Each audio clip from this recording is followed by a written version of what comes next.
شام سے تھوڑی دیر پہلے اے ایس آئی جمال خالی ہاتھ واپس آ گیا، خالی ہاتھ ان معنوں میں کہ فیروز اس کے ساتھ نہیں تھا۔ البتہ وہ اس شخص کے بارے میں خاصی اہم اطلاعات ضرور لایا تھا۔ میرے استفسار پر اس نے رپورٹ پیش کرنے والے انداز میں بتایا، ملک صاحب، میں صبح جب بس اسٹینڈ پر پہنچا تو پتہ چلا بس نمبر 3532 تھوڑی دیر پہلے لائل پور کے لیے روانہ ہوئی ہے۔ آپ کا حکم تھا چاہے کتنی بھی دیر ہو جائے میں فیروز کو اپنے ساتھ لے کر آؤں، لہٰذا میں ادھر بس اسٹینڈ پر رک کر انتظار کرنے لگا۔ اس بس اڈے کا مالک باؤس کندر بڑا مانس ہے، میری کبھی کبھار اس سے الیک سلیک ہو جاتی ہے۔ میں نے مختصراً اسے صورتحال کے بارے میں بتایا تو وہ کہنے لگا، سرکار آپ آرام سے تھانے جا کر بیٹھو، یہ بس جب بھی لائل پور سے واپس آئے گی میں فیروز کو کسی بندے کے ساتھ آپ کے پاس بھیج دوں گا۔ لیکن میں نے باؤس کندر کی بات سے اتفاق نہ کیا اور کہا، باؤ جی پولیس کی نوکری میں آرام کیسا، میں ادھر ہی رک کر فیروز کا انتظار کروں گا اور یہ تھانہ انچارج کا حکم بھی ہے۔ وہ بولا، اے ایس آئی صاحب، میں نے اس تھانے دار کے بارے میں سنا ہے کہ وہ اصولوں کے معاملے میں بڑا سخت ہے، بڑے مجرم اس سے خوف زدہ رہتے ہیں، وہ کسی کی سفارش سنتا ہے اور نہ ہی۔ بات کو ادھورا چھوڑ کر باؤس کندر اپنے ہاتھوں کی انگلیوں کو ایسے انداز میں حرکت دینے لگا جیسے تصور میں کرنسی نوٹ گن رہا ہو۔ میں فوراً سمجھ گیا وہ طنزیہ انداز میں آپ کے حوالے سے رشوت نہ لینے والے معاملے کی طرف اشارہ کر رہا تھا۔ میں نے ٹھہرے ہوئے لہجے میں باؤس کندر سے کہا، ہاں یہ تو تم ٹھیک کہتے ہو، ملک صاحب ایک سچے اور کھرے پولیس آفیسر ہیں اور کھرا آدمی اصولوں کا تو سخت ہوتا ہی ہے۔ مجھے آپ کی حمایت میں بولتے دیکھ کر اس نے اس موضوع کو لپیٹ دیا اور ادھر ادھر کی باتیں کرنے لگا۔ باؤس کندر نے بس اسٹینڈ پر ہی ایک کمرے میں اپنا دفتر بنا رکھا ہے، وہ مجھے اپنے دفتر میں لے گیا۔ اس سے پہلے اس نے اپنے بندوں کو ہدایت کر دی تھی کہ جیسے ہی فیروز والی بس لائل پور سے واپس آئے اسے اطلاع دے دی جائے۔ ملک صاحب، اے ایس آئی جمال نے اپنی بات کو آگے بڑھاتے ہوئے کہا، میں نے دوپہر کا کھانا باؤس کندر کے دفتر میں ہی کھایا اور ہم کھانے سے فارغ ہوئے ہی تھے کہ بس نمبر 3532 لائل پور سے واپس آ گئی۔ اس بس کو 5 منٹ کے لیے یہاں رکنا تھا۔ بس کی آمد سے ہمیں فوراً مطلع کیا گیا، لیکن پتہ چلا کہ کلینر فیروز اس بس کے اسٹاف میں شامل نہیں، اس کی جگہ ایک دوسرا کلینر وہاب نامی شخص موجود تھا۔ ہمیں بتایا گیا کہ وہاب اسی روٹ کی ایک دوسری بس 1365 میں کلینر ہے۔ 1365 میں کوئی تکنیکی خرابی واقع ہو گئی تھی جس کے سبب اسے 2 گھنٹے تک لائل پور میں رکنا پڑ گیا تھا، لیکن وہاب نامی اس کلینر کو کسی ضروری کام سے بروقت سیال کوٹ پہنچنا تھا، لہٰذا اس نے فیروز سے منت کی کہ وہ اس کی بس کے لیے لائل پور میں رک جائے اور وہ خود فیروز والی بس کے ساتھ چلا جاتا ہے۔ وہ لمحہ بھر کو سانس لینے کی غرض سے متوقف ہوا، پھر اضافہ کرتے ہوئے بولا، میں ایک مرتبہ پھر انتظار کے لیے باؤس کندر کے دفتر جا بیٹھا۔ وہاب والی بس یعنی 1365 2 گھنٹے کے بعد وہاں آتی جس میں فیروز سے ملاقات ہو سکتی تھی۔ اتفاق دیکھیں ملک صاحب، اس نے بیزاری سے لبریز لہجے میں مجھے مخاطب کیا،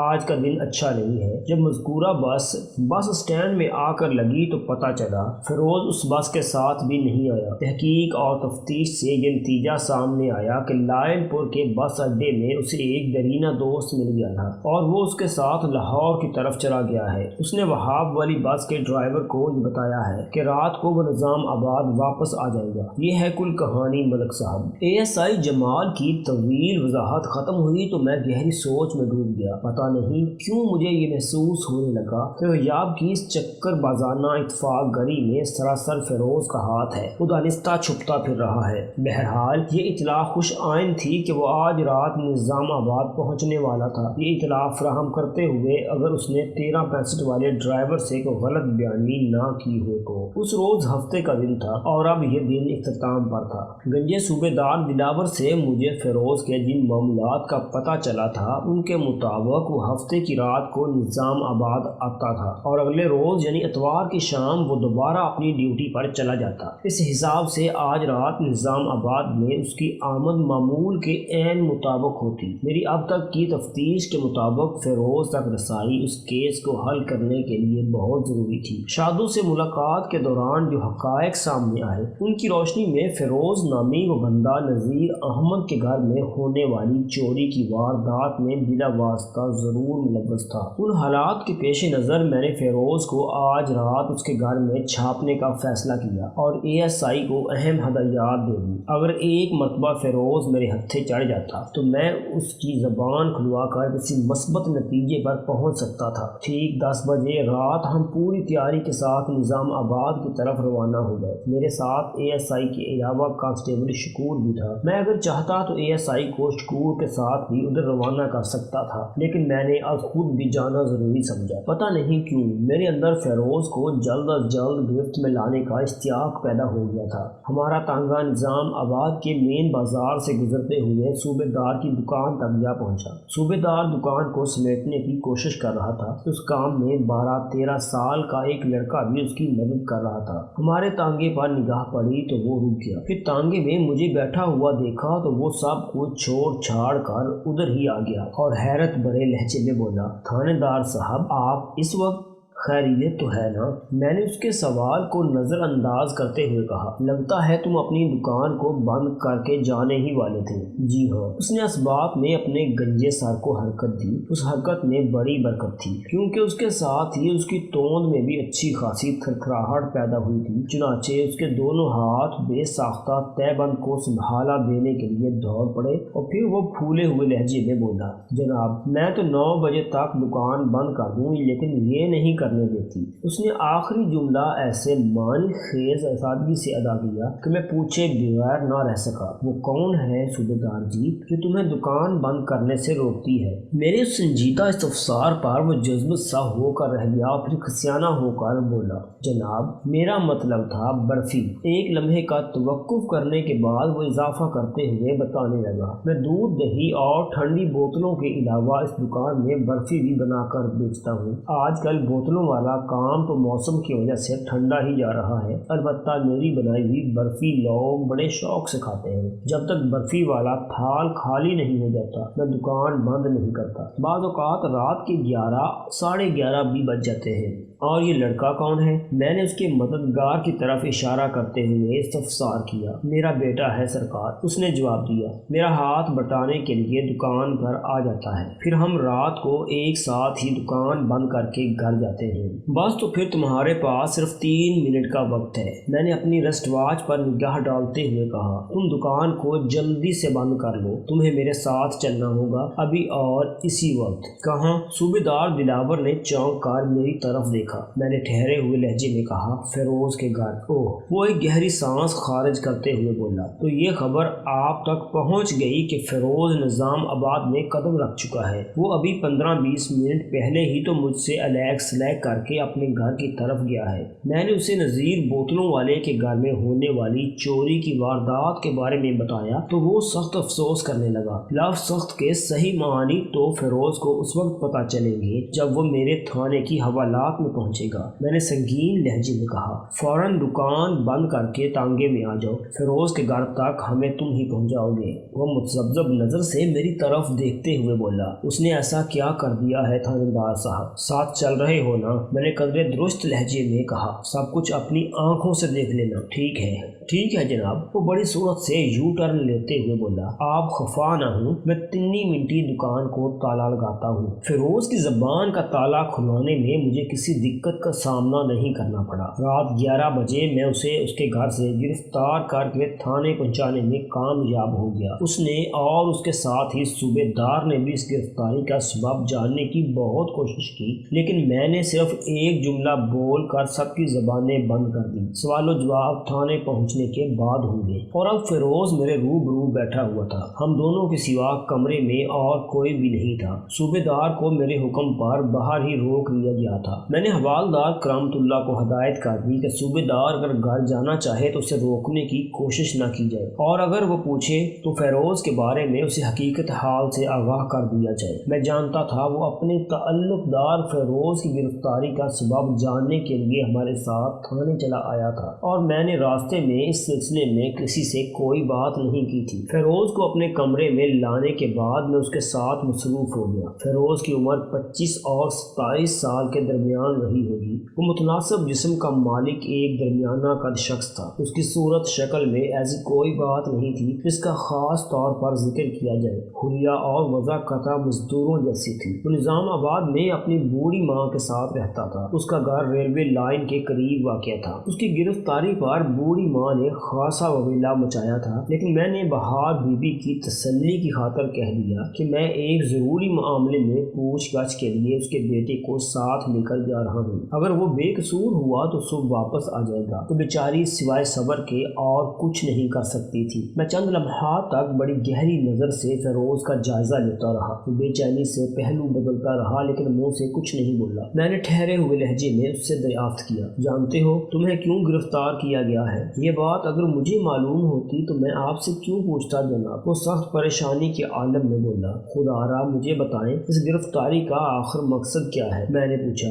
کیا تم شادو کو جانتے ہو؟ میں نے غیر محسوس انداز میں اسے گھسنے کی کوشش شروع کی تو وہ جلدی سے بولا، کیا آپ نذیر بوتلوں والے کی بیٹی شادو کا ذکر کر رہے ہیں؟ وہ شادو جس کے گھر میں چوری ہو گئی ہے؟ ہاں، میں بالکل اسی شادو کا ذکر کر رہا ہوں۔ میں نے بدستور اس کی آنکھوں میں دیکھتے ہوئے کہا، تمہارے جواب سے پتہ چلتا ہے تمہیں شادو کے حالات سے پل پل کی خبر ہے۔ میں نے پھر تھوڑا توقف دے کر کڑے لہجے میں پوچھا، کیا یہ درست ہے؟ تم دونوں ایک دوسرے کو پسند کرتے ہو؟ نن ہاں۔ وہ گڑبڑا کر رہ گیا۔ یہ نن ہاں کیا ہوتا ہے؟ میں نے ڈانٹنے والے انداز میں کہا، ایک اور واضح جواب دو۔ کچھ بھی بولنے سے پہلے یہ ذہن میں ضرور رکھنا کہ میں تم سے پہلے اس معاملے پر شادو سے بڑی تفصیلی بات کر چکا ہوں۔ وہ چند لمحات تک متذبذب نظر سے مجھے دیکھتا رہا، پھر بتاملانہ انداز میں اس نے اقرار کر لیا، یہ سچ ہے کہ ہم ایک دوسرے سے محبت کرتے ہیں اور یہ جاننے کے باوجود بھی کہ شادو کے رشتے کی بات پکی ہو چکی ہے۔ میں نے اس کا جملہ مکمل ہونے سے پہلے ہی کہہ دیا، تم ابھی تک اسے حاصل کرنے کی کوشش میں لگے ہوئے ہو۔ تمہارا یہ فعل انتہائی غیر شریفانہ ہے جناب۔ محبت کرنا کوئی گناہ تو نہیں۔ وہ عجیب سے لہجے میں بولا، ہم دونوں ایک دوسرے سے سچی محبت کرتے ہیں، پاکیزہ اور بے داغ محبت۔ میں نے اسے گھیرنے کے لیے سوالات کا زاویہ قدرے تبدیل کر دیا اور پوچھا، تم اپنی اس پاکیزہ محبت میں شادو کو حاصل کرنے کے لیے کیا کیا کر سکتے ہو؟ میرے لہجے میں ہلکا سا طنز شامل تھا۔ اس نے بڑے دھڑلے سے جواب دیا، سب کچھ، مثلاً چوری چکاری۔ یہ آپ کیا کہہ رہے ہیں جناب؟ وہ حیرت بری نظر سے مجھے تکنے لگا۔ میں نے کہا، محبت کرنے والے تو اپنے محبوب کو حاصل کرنے کے لیے آسمان سے تارے توڑ کر لانے کے دعوے کرتے ہیں، پہاڑ کو کاٹ کر دودھ کی نہریں نکالنے کا بیڑا اٹھاتے ہیں اور آبلا پار ریگزاروں میں خجل خوار ہوتے رہتے ہیں، لیکن تم نے تو عاشقوں کی ناک کٹوا دی ہے فیروز جی یہ آپ کیسی باتیں کر رہے ہیں؟ اس کی حیرت کئی چند ہو گئی۔ پہلے آپ نے چوری چکاری کا ذکر کیا اور اب ناک کٹوانے کی بات کر رہے ہیں۔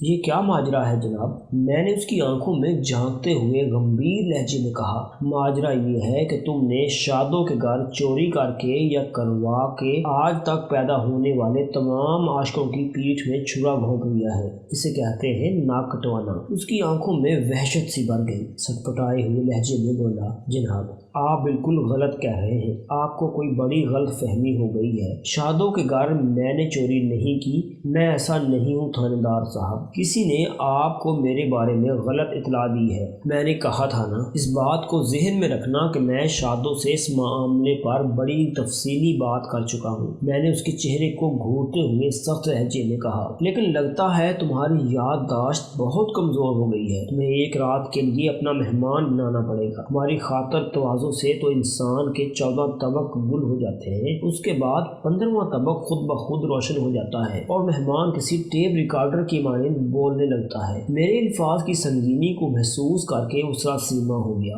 پھر سرسراتی ہوئی آواز میں پوچھ بیٹھا، کیا یہ چوری والی بات آپ کو شادو نے بتائی ہے؟ میں کسی بھی قیمت پر یہ یقین کرنے کو تیار نہیں کہ وہ میرے متعلق اس قسم کی جھوٹی اور بے سروپا باتیں بھی کر سکتی ہے۔ وہ لمحہ بھر کو متوقف ہوا، پھر بڑی شدت سے نفی میں سر ہلاتے ہوئے بولا، میں ایک مرتبہ پھر یہی کہوں گا تھاندار صاحب کہ میرے بارے میں آپ کو کوئی غلط فہمی کے گھوڑے۔ میں نے گرج کر اس کی بات کاٹ دی اور تفتیش کے تقاضوں کو آگے بڑھاتے ہوئے پوچھا، 8 اور 9 نومبر کی درمیانی رات تم کہاں تھے؟ 8 اور 9 نومبر کی درمیانی شب نذیر احمد کے گھر میں چوری ہوئی تھی، یعنی جمعرات اور جمعے کی درمیانی رات۔ اس نے خوف زدہ نظر سے مجھے دیکھا اور میرے سوال کے جواب میں بتایا، جناب میں اپنی ڈیوٹی پر تھا، آج ہی واپس آیا ہوں۔ کیا یہ صحیح ہے کہ تم ہر اتوار کو شام کو ڈیوٹی پر جاتے ہو؟ میں نے تیز نظر سے اسے گھورا، اور ہفتے کی رات کو واپس گھر آتے ہو، یہی تمہارا معمول ہے؟ جی ہاں، یہ بات 16 آنے درست ہے، وہ سادگی سے بولا۔ آپ میرے ساتھیوں سے اس کی تصدیق کر سکتے ہیں، ڈرائیور حشمت علی اور کنڈکٹر مطلوب میری بات کی گواہی دیں گے۔ ضرورت محسوس ہوئی تو میں 35-32 کے سارے عملے کو لائن حاضر کر دوں گا، میں نے دھمکی آمیز لہجے میں کہا۔ فی الحال تو تم اس بات کا جواب دو کہ اگر تم پورا ہفتہ کسی بس کی کلینری کرتے ہو تو 8 نومبر جمعرات کے صبح تم نظام آباد میں کیا کر رہے تھے؟ اس کے چہرے پر ایک سایہ سا آ کر گزر گیا۔ میں نے تیکھے لہجے میں دریافت کیا، کیا یہ درست ہے کہ جمعرات کی صبح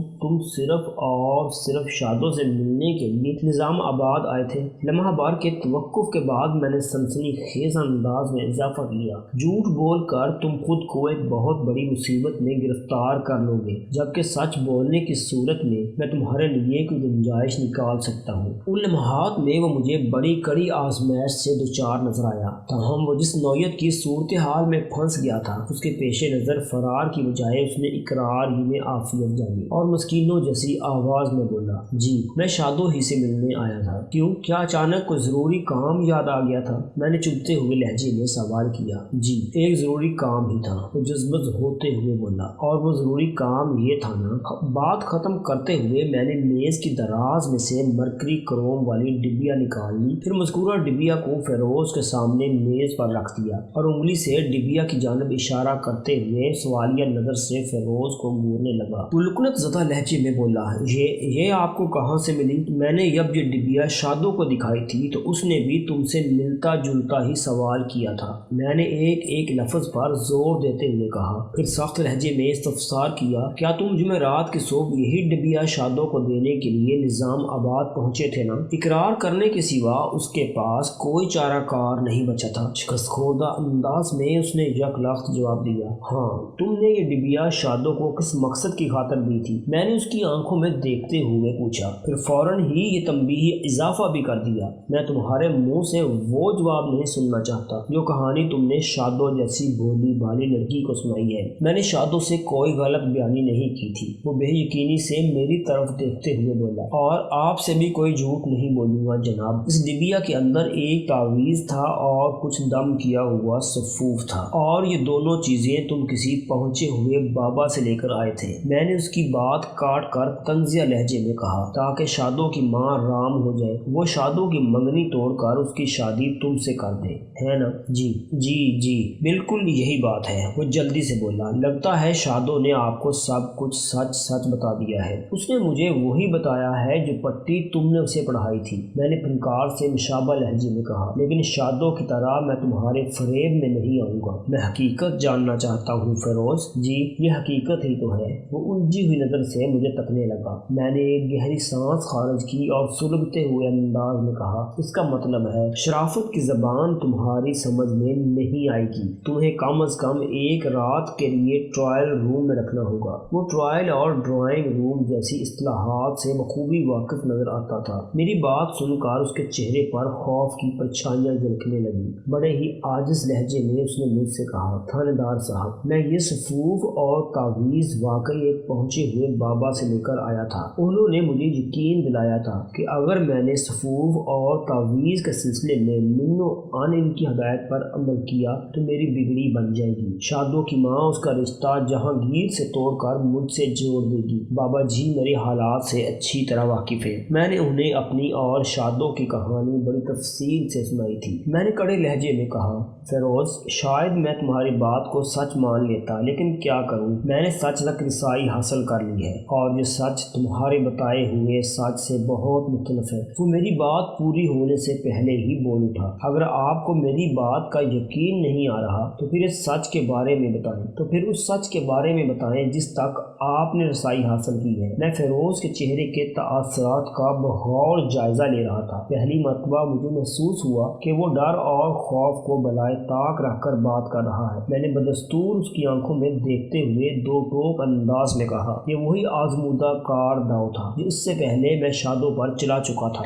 میں نے اس ڈبیا میں موجود صفوف کا لیبارٹری ٹیسٹ کروایا ہے۔ میں نے جھوٹ کی مصلحت کو کام میں لاتے ہوئے کہا، اس صفوف میں کوئی تیز نشہ آور شے شامل ہے۔ تمہاری ہدایت پر شادوں نے جو حرکت کی، اس کے نتیجے میں وہ تینوں ساری رات بلکہ اگلے روز دن چڑھے تک بے خبر پڑے سوتے رہے، اور تم نے اپنا مقصد حاصل کر لیا۔ شادوں جیسی سادہ سی لڑکی کو بے وقوف بنا کر تم اس کی شادی کا سارا قیمتی سامان لے اڑے تاکہ اس کی شادی جہانگیر سے نہ ہو سکے، اور تم، یہ جھوٹ ہے، سراسر مجھ پر الزام ہے۔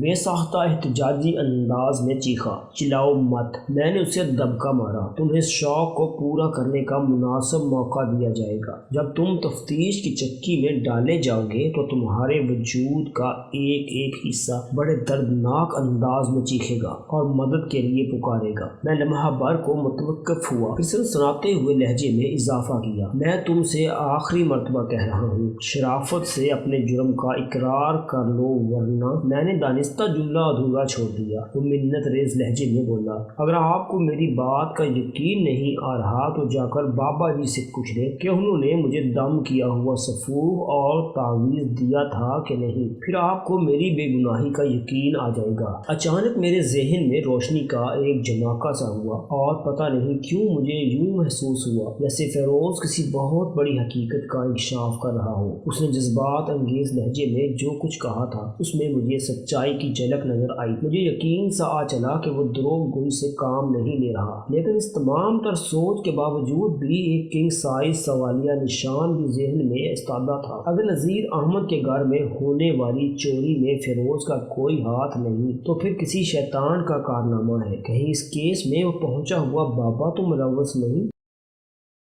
تو دوستو، یہ تھی ہماری آج کی سٹوری۔ جانے سے پہلے اس ویڈیو کو لائک کریں، شیئر کریں، کمنٹ باکس میں اپنی رائے کا اظہار ضرور کریں۔ چینل کو سبسکرائب کر لیں اگر سبسکرائب نہیں کیا تو۔